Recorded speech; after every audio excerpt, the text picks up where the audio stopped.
Bonjour à tous, et bien nous voici réunis pour près d'une demi-heure. J'ai le plaisir de vous accueillir depuis les remparts de la fameuse cité corsaire de Saint-Malo. Une cité, vous le savez, connue pour ses illustres navigateurs tels que Robert Surcouf, Duguay-Trouin, Maé de la Bourdonnais ou encore Cartier qui a découvert, vous le savez, le Canada en 1534. Et nous allons effectivement passer une demi-heure à parler chasse et pêche depuis ici, cette côte d'Émeraude, et plus spécialement depuis l'île de Sésambre qui se trouve juste derrière moi.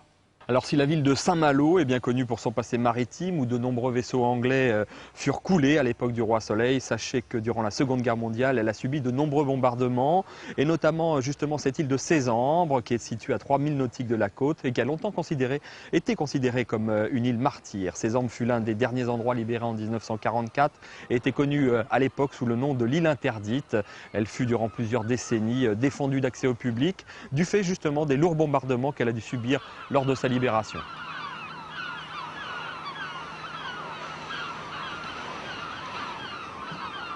En effet, ici, le 2 septembre 1944, alors même que la ville de Saint-Malo, toute proche, était déjà libérée depuis une quinzaine de jours, eh bien, il y avait sur cette île de Sésambre une garnison d'environ 360 hommes qui étaient à la fois des Russes, des Allemands et des Italiens qui combattaient contre les Alliés, les Français, Anglais et Américains réunis. Vous voyez que toute l'île porte les stigmates de cette guerre qui fut rude et c'est pour la première fois ici sur Sésambre qu'a été utilisée, vous le voyez juste derrière moi sur ce canon, la fameuse bombe au napalm. Et si aujourd'hui l'île qui appartient à l'armée reste inaccessible partiellement à cause des vestiges de la Deuxième Guerre, elle fait néanmoins le bonheur des habitants de la côte d'Émeraude. Pêcheurs et plaisanciers aiment à s'y retrouver au repère des corsaires que nous verrons dans un instant. Et le Caillou, puisque c'est ainsi que le nomme aujourd'hui ces 9 habitants que sont les corsaires du restaurant, seul établissement de cette petite île de 10 hectares, s'allonge vraiment sur l'horizon en un véritable rempart à l'entrée de la baie de Saint-Malo et fait avec le phare du Grand Jardin le chenal d'entrée vraiment de tous les grands navires. Mais tout de suite le sommaire de cette émission. Françoise Guiton nous emmènera parcourir les rochers au bas de l'eau, à la pêche à pied lors d'une marée d'équinoxe. Franck Mélier, quant à lui, le gardien du repère des corsaires, nous accueillera en compagnie de Gunther Dondel pour une recette traditionnelle de bar grillé à la corsaire. Ensuite, c'est avec Bertrand Gauger que nous partirons en bateau autour de l'île pour tenter de pêcher au leurre les premiers bars de la saison ou d'autres poissons. Et pour finir, eh bien, c'est Lionel Bonsang qui nous emmènera à la chasse sous-marine découvrir les fonds poissonneux bordant l'île. Après ces quelques mots d'histoire, vous allez pouvoir constater que sur l'île de Sésambre, eh bien, les stigmates de la guerre ne sont pas perdus pour tout le monde. Nous rejoignons tout de suite Louis Dutouquet, qui fait partie du Conservatoire du littoral et qui va nous parler de toutes les espèces d'oiseaux marins qui nichent sur cette île. Et bien voilà, notre première rencontre nous emmène donc ici découvrir la faune de cette île d'environ 10 hectares. Et bien évidemment, eh bien, vous savez que la chasse n'est pas présente sur ce territoire, mais nous sommes là pour parler de bien d'autres choses puisque ce sont les espèces, les différentes espèces d'oiseaux que nous allons voir aujourd'hui. Je suis en compagnie de Louis Dutouquet qui est chargé de mission au Conservatoire du littoral. Alors Louis, justement, toutes ces espèces d'oiseaux présentes sur cette île, est-ce que tu peux nous en parler et nous dire quelle est ta mission réelle sur cette île? En fait, on développe un programme de réhabilitation des îlots bretons pour favoriser la nidification des oiseaux marins, qui sont toutes des espèces protégées. Et donc notre mission ici, c'est de mener des actions pour favoriser l'installation de ces oiseaux, quoi. Alors quelles sont les espèces différentes qui peuplent l'île? Tout ce qu'on voit autour de nous là, c'est des goélands argentés. On a également les deux autres espèces de goélands, le goéland brun et le goéland marin. On trouve aussi le rare guillemot de Troyes, qui est un alcidé. On trouve également le pingouin torda, qu'on verra tout à l'heure. Et puis on trouve également des huîtres épis. Tu nous guides pour nous montrer quelques espèces? Allons-y. Je sais pas si ça c'est que des goélands argentés, mais les goélands marins, ils ont les ailes plus grandes et noires. Sur le dos des ailes? Ouais, le dessus quoi. On va en voir. Là, ouais, ça c'est un goéland brun. Alors la mission du conservatoire, c'est de préserver, de faire en sorte que sur cette île où pratiquement personne n'habite tout au long de l'année. Voilà. La mission du conservatoire, c'est de protéger ça. Alors si on a la chance d'avoir autant d'oiseaux ici, c'est parce que Sésambre est une île interdite au public du fait de son histoire, des bombardements qui ont eu lieu pendant la guerre 39-45, donc avec des risques d'explosion. On a une cuvette là, c'est pareil. Ouais, c'est une nid de goéland ça. Les nids de cormorans, ils sont vachement plus fournis en... Et on ne peut pas savoir tant qu'on n'a pas d'œufs dans les nids, savoir si c'est goéland argenté, goéland marin ou goéland brun, quoi. On peut distinguer une fois qu'il y a les œufs, les œufs de goéland marin sont beaucoup plus gros, quoi. Je sais pas si on aura la chance d'en voir. Et justement, là on s'en aperçoit pas quand ils sont en l'air comme ça sur un fond de ciel bleu, mais l'envergure est quand même assez impressionnante là, de ces goélands. Ouais, le goéland argenté, donc celui avec les ailes grises, ça fait à peu près 1m30, 1m35 d'envergure, hein, donc ça fait déjà le taille, c'est vrai qu'on dirait pas. Et les goélands marins, donc c'est ceux avec les grandes ailes noires, là c'est un peu le super goéland, comme celui-là. Voilà. Et ça peut faire 1m70, 1m75 d'envergure, donc quand même la taille quasiment d'un homme moyen, quoi. Alors on a la chance d'avoir les pingouins torda là juste devant nous. Ouais, c'est une chance parce qu'il reste très peu de couples en France, une trentaine de couples en France. Donc c'est un oiseau vraiment menacé de disparition au niveau national.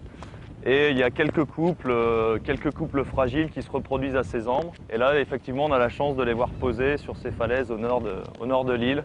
Typiquement dans leur habitat, des grandes falaises comme ça, ils nichent à flanc de falaise sur des petites corniches. Alors là, on a quand même pas mal d'espèces entre les goélands, les cormorans huppés qui sont juste devant nous aussi. Les cormorans huppés qui sont plus des plongeurs, les goélands argentés qui sont plus des planeurs, les pingouins torda qui sont aussi d'excellents plongeurs. Et donc ça nous donne un bon panel d'oiseaux marins déjà. Et on trouve, alors pour ce qui est des goélands, est-ce qu'ils nichent comme ça à flanc de falaise ou alors c'est plus sur les... C'est plus comme on a vu tout à l'heure, vraiment sur les sommets de l'île. D'ailleurs le goéland marin, lui, niche vraiment sur les points les plus culminants, hein, en dominateur.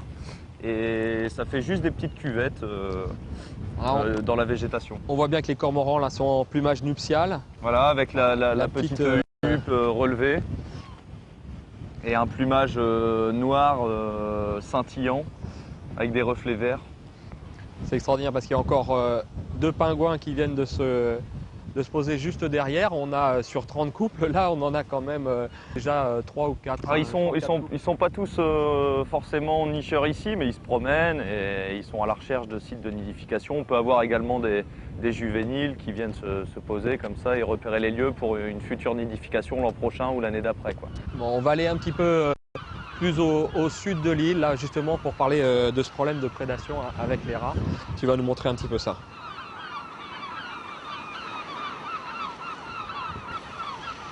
Alors Louis, si on vient ici, c'est parce qu'il y a une raison bien particulière. On est juste à côté de la mer. On disait tout à l'heure que les rats étaient bien présents sur l'île à une certaine époque, que maintenant c'est fini. Ouais. L'île a été dératisée, mais vous laissez encore on laisse des pièges. Ce qu'on appelle un poste anti-rat-infestation. Donc ici, on en a 6 sur l'île. Ça, c'en est un. Donc c'est juste une boîte en plastique fermée à clé où on dispose du raticide aux endroits un peu stratégiques, notamment ici, près de la cale de débarquement pour éviter une infestation par le rat, quoi. Donc ça, c'est ce qu'on laisse sur l'île.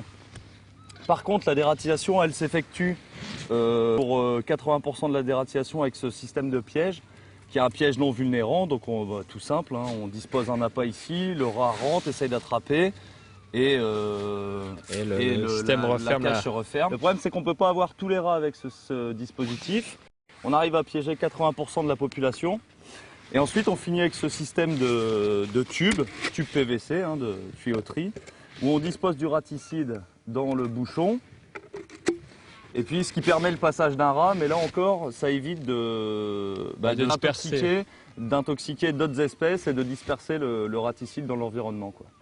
Et avec ces 250 pièges, on a récupéré 600 rats, pile. Donc on imagine que 600 rats sur une île de 10 hectares, ça a exercé une forte pression de prédation sur les oiseaux, sur les lézards, sur les oiseaux marins et les passereaux, les petits oiseaux terrestres.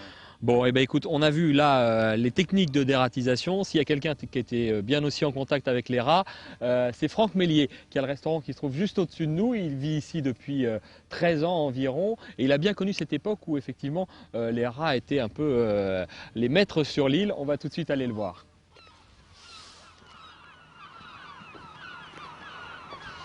Bon, merci Louis, je vais rejoindre Franck. Bonjour Franck. Alors, quel constat tu as fait, Franck, toi? Le constat, il est fait, ça fait 13 ans que je vis ici, 13 ans que je vois ces bêtes-là qui ne me gênaient pas forcément, mais qui ont gêné quand même, je pense, la réhabilitation d'une île comme celle-là. Mais on sent que tout ça, ça évolue, donc il y avait une raison évidente de le faire. Évidente de le faire parce que ce prédateur n'a pas de raison d'être dans des îles comme ça, à part quitter le navire, parce que les rats quittent le navire. Bon, enfin bon, on est chez les corsaires. Bon, on va retrouver une autre facette de l'île maintenant, puisqu'on va partir justement avec ta compagne Françoise pour une petite balade plutôt sur l'ouest de l'île, direction la pêche à pied. Alors pour la pêche, essentiellement, c'est le crochet pour pouvoir aller dans les failles et attraper les petites étrilles qu'on peut voir dans les failles, qui ne peuvent pas être prises à la main, et les puisettes quand on va à la pêche au bouquet. C'est une pêche amicale, c'est en famille, moi je vais souvent avec mon fils parce qu'il aime bien ça, il découvre aussi la nature, il découvre les produits et surtout le plaisir de prendre l'air. En plus aujourd'hui, des journées comme aujourd'hui, on a de la chance d'avoir le soleil avec nous, donc c'est très très agréable. Pour les enfants, oui, parce qu'ils découvrent un petit peu tous les produits du coin, donc ils apprennent à savoir ce que c'est qu'un tourteau, ce que c'est qu'une étrie, savoir comment il faut les prendre, respecter aussi la nature, donc quand on soulève une pierre, de savoir la remettre. Et puis de ne pas pêcher n'importe quoi et surtout de pêcher que ce qu'après on va consommer, puisque autrement ça ne sert à rien, quoi. Hein, c'est pas la recherche du kilo, c'est la recherche de la qualité, quoi. Ça c'est le petit sol de roche. Hein.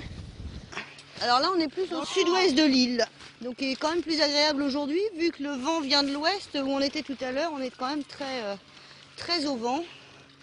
Là on est un petit peu plus abrité. Alors sésame, en général en espèces on le trouve essentiellement des étrilles et des tourteaux. Il n'y a pratiquement pas de crabes verts, c'est très difficile de trouver des crabes verts sur sésame. Pourquoi, je ne sais pas, mais il y a très peu de crabes verts sur sésame. Par contre, il y a énormément de petits tourteaux comme ça. Il y en a plein, quoi. Sésame avec les tourteaux, il y en a vraiment énormément. C'est peut-être un spot de reproduction. Ça s'appelle une étoile de mer, ça vit dans les rochers. C'est petit, il y en a des grosses dans les récifs de corail.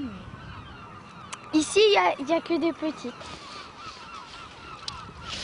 Et voilà un joli tourteau, là, qui est bien dans la taille. Commence à être intéressant au niveau taille. Beau petit tourteau. Alors on l'appelle le dormeur et c'est vrai que c'est un crabe qui bouge pas beaucoup. Par contre une fois qu'il vous pince, il ne lâche pas. Contrairement à une étrie qui ouvre, qui s'épince, le tourteau il est vraiment il est dormeur, on l'appelle dormeur aussi, mais c'est vrai qu'une fois qu'il vous a pincé, il ne lâchera pas. En tout cas il est grand. Il est quand même assez gros, je sais pas s'il est gros comme celui qu'on avait avant. C'est un beau tourteau. Il était là-bas sous les rochers. Bah, je pense qu'on peut le manger celui-là. Il est assez gros.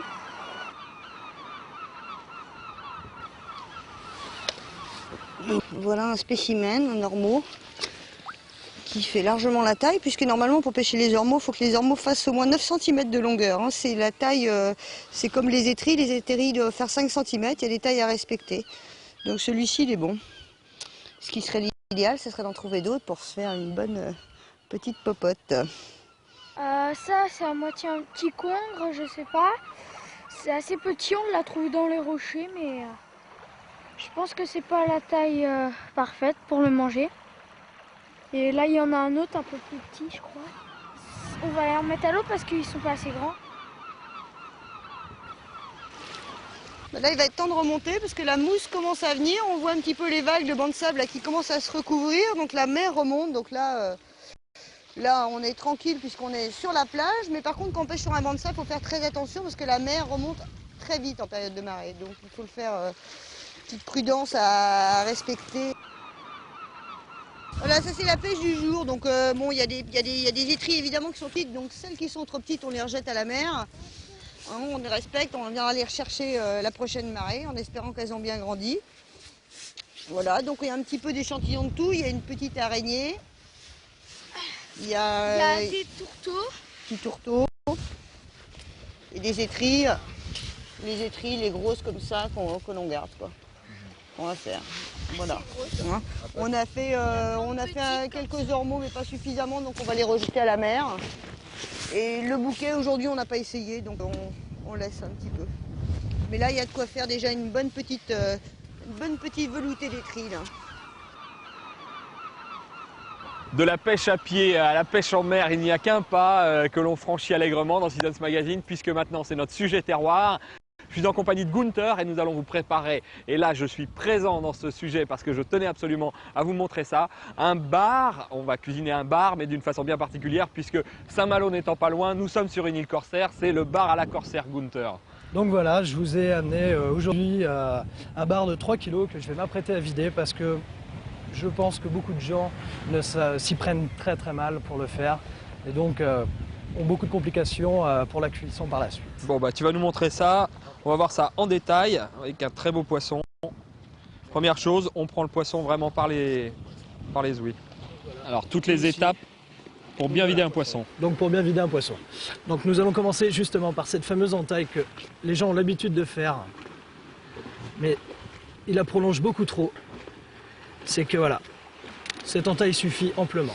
Donc là voilà, pour le vider, nous allons retourner. Nous allons dégager toutes les ouïes. Donc voilà, faut pas hésiter à mettre la main dedans. Donc voilà, il suffit simplement de décrocher son intestin qui se trouve ici. Hop. Et voilà, et normalement, si tout se passe bien, nous allons avoir toutes les trailles qui devraient venir, voilà, facilement. Une fois que les ouïes sont enlevées, on peut vraiment tout retirer. Il ne reste plus qu'à le mettre dans l'eau pour le rincer.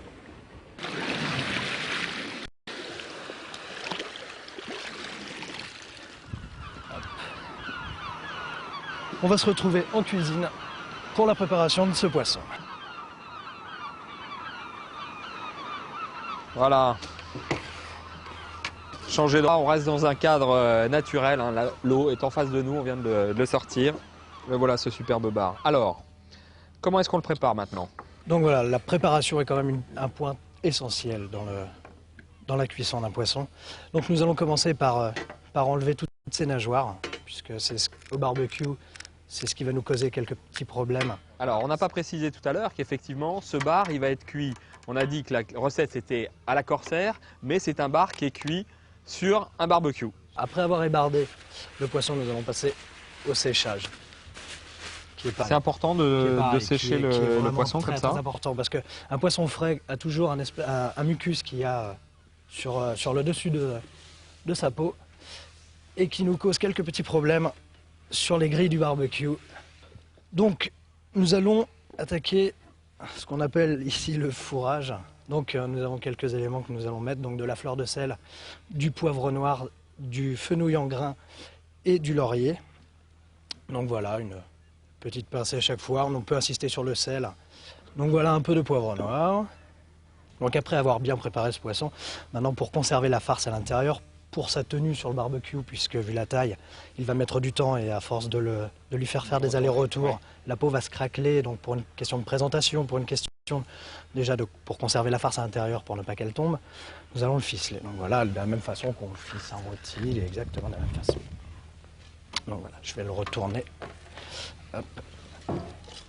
Ça c'est quand même sympathique de pouvoir préparer ce bar là avec les mouettes, le temps magnifique ici en extérieur.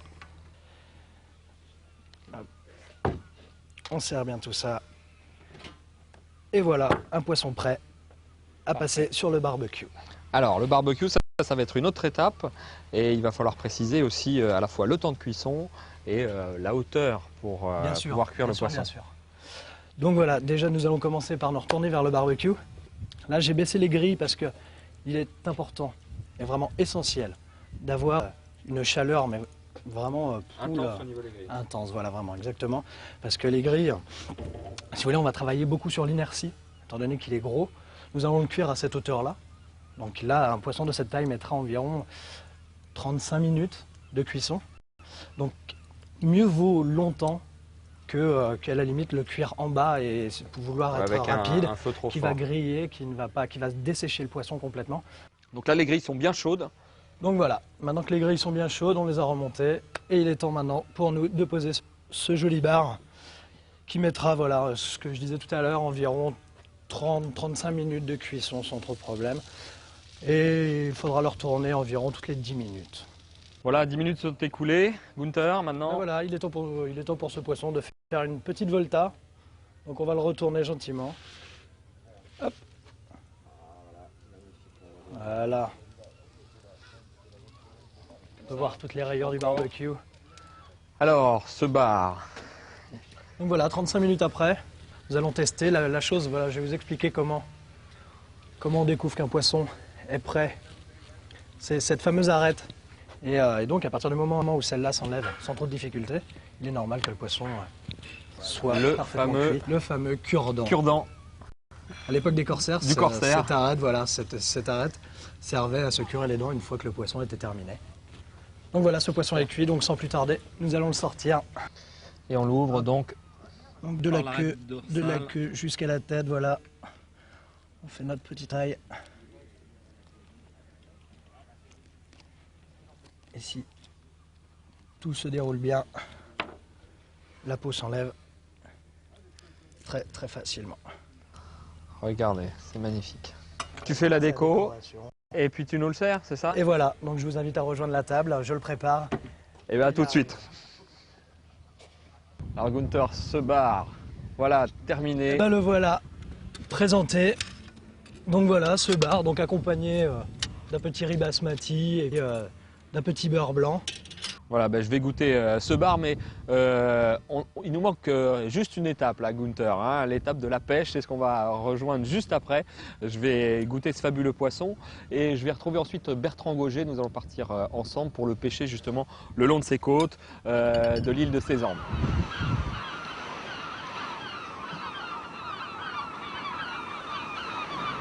Bon Bertrand, après l'avoir dégusté ce bar, il est grand temps de partir le pêcher finalement. Non, c'est clair, je suis un peu énervé. Là, je reviens, même si mes terres sont plutôt, on va dire, dans le Cotentin, dans la Manche.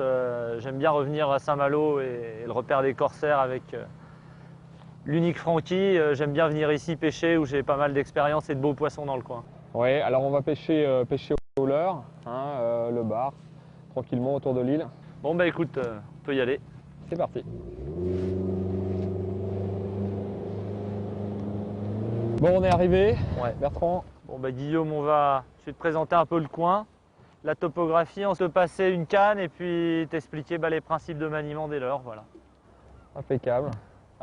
C'est toutes ces zones de rochers où ça déferle, où l'eau est un peu blanche, très oxygénée. Donc ça a la particularité, on va dire, de défouir, de désenfouir les proies, les crustacés qui peuvent être autour des rochers. Donc les bars viennent marauder dès que tu as un petit peu d'écume. Donc c'est ce qu'on appelle pêcher dans l'eau blanche, pêcher l'eau blanche. Voilà. Bon, et ben on prépare le matériel. J'ai un gros leurre qui va poursuivre un plus petit devant. Donc ça fait un fait de chasse. Aux yeux on va dire des carnassiers, ça ressemble vraiment à quelque chose qu'ils ont l'habitude de voir. On va dire un petit peu une course-poursuite, le gros poursuit le petit. Voilà. Et là, tu as juste le poste derrière, maintenant on s'en approche. La zone de déferlement. Donc là, c'est simple, tu vois, je vais pêcher dans l'écume, au pied de la roche.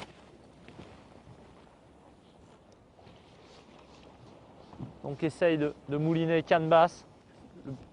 C'est un poisson nageur, donc si tu veux, lui il va avoir tendance à descendre. Donc si tu tires vers le haut, tu vas contrarier son mouvement naturel. Donc pêche canne vers le bas. Ici, donc là je viens de prendre un poisson nageur avec une bavette, donc qui est l'appendice qui permet de le faire nager, descendre. Tout simplement parce que ça ne donne pas en surface. Donc comme on est en début de saison, les eaux sont plutôt froides. Il faut aller chercher le poisson au fond où les eaux sont théoriquement les plus chaudes. Là Guillaume, ça n'a pas marché. On a pêché au poisson nageur au leurre de surface. On va aller faire d'autres secteurs avec un peu plus d'eau pour essayer de trouver du poisson en activité dans, on va dire, une dizaine de mètres d'eau, essayer des leurres souples, des leurres plus plongeants. De ce genre-là, où là on va avoir des leurres qui vont, on va rattaquer avec des balles neuves, qui vont être, tu vois, plombées dans la masse. Donc de lui-même, si tu ouvres ton pick-up, ton anse de panier, il va descendre en nageant. Et c'est tout bête, en fait, tu lances, tu laisses descendre ton leurre vers le fond. Tu reprends contact, tu ramènes, tu laisses redescendre, tu ramènes en fait en dents de scie. Voilà. Tu reprends le contact, tac, et tu commences à ramener, soit en donnant des grandes tractions sèches, soit des à-coups de temps en temps. Là, c'est vraiment magnifique. On a Sézanne derrière nous et puis Saint-Malo juste en face. Bah, c'est clair que ça fait partie des coins. La pêche elle-même, c'est quelque chose, mais des coins est fantastique. Ça te transcende un peu ta journée. Bon, on aura testé un peu ces deux endroits, hein, entre le balisto et puis ici. Et puis on va essayer d'aller plutôt sur la côte de Sézanne. Ouais, l'intérêt de pêcher du bord, c'est qu'on va avoir une eau beaucoup plus lisse, plus translucide aussi, et je vais pouvoir te montrer un petit peu les principales techniques de nage. C'est clair que prendre du poisson, c'est bien, mais la partie technique, c'est aussi important pour prendre du poisson. Il faut aussi savoir utiliser un leurre. Je te propose de s'arrêter ici. On va pouvoir faire une démo par là. Donc tu vois bien dès le départ freiner, ce qui fait que mon leurre démarre tout de suite. Donc tu vois une nage très rapide au départ pour quelque part, j'allais dire, alerter les carnassiers qui sont aux alentours pour leur laisser le temps de venir voir ce qui se passe. Après, tu marques un temps de pause. Ouais, le fait de marquer une pause, ça porte un nom. Tous les leurres qu'on utilise viennent plus ou moins de la pêche au black bass aux États-Unis. Donc tu as beaucoup de noms d'origine anglaise. Ça s'appelle un stop. Bon, bah, tout stop, stopper en anglais. And go, allez. Je m'arrête, je redémarre. Là, je vois un bar derrière mon leurre. Je vais accélérer le rythme pour réellement créer l'effet de fuite. L'effet de fuite de la proie. Et très souvent, c'est là qu'il attaque. Et les bases vont être marquer des pauses. C'est clair qu'on ne peut pas courir 2 marathons de suite. Il faut s'arrêter. Donc la pause, ça va être un peu reprendre son souffle et des phases très rapides de fuite. C'est avec ça que tu vas avoir, j'allais dire, les clés du maniement. Du maniement du leurre. Merci Bertrand pour tous ces bons conseils. Je pense qu'on aura pu apprécier la façon dont il fallait vraiment manier les leurres, que ce soit en surface ou sous l'eau. Bon, on a bien fait de manger notre bar avant. Et puis, en parlant justement de sous l'eau, je vous invite maintenant à partir pour découvrir un peu la faune sous-marine.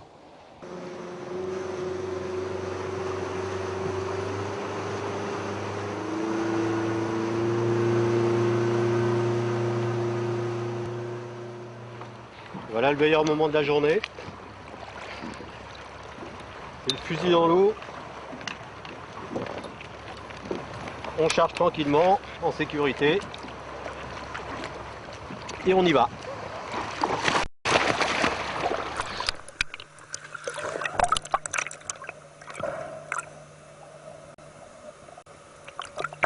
Suivant le temps et les directions de vent, on passe, on se déplace.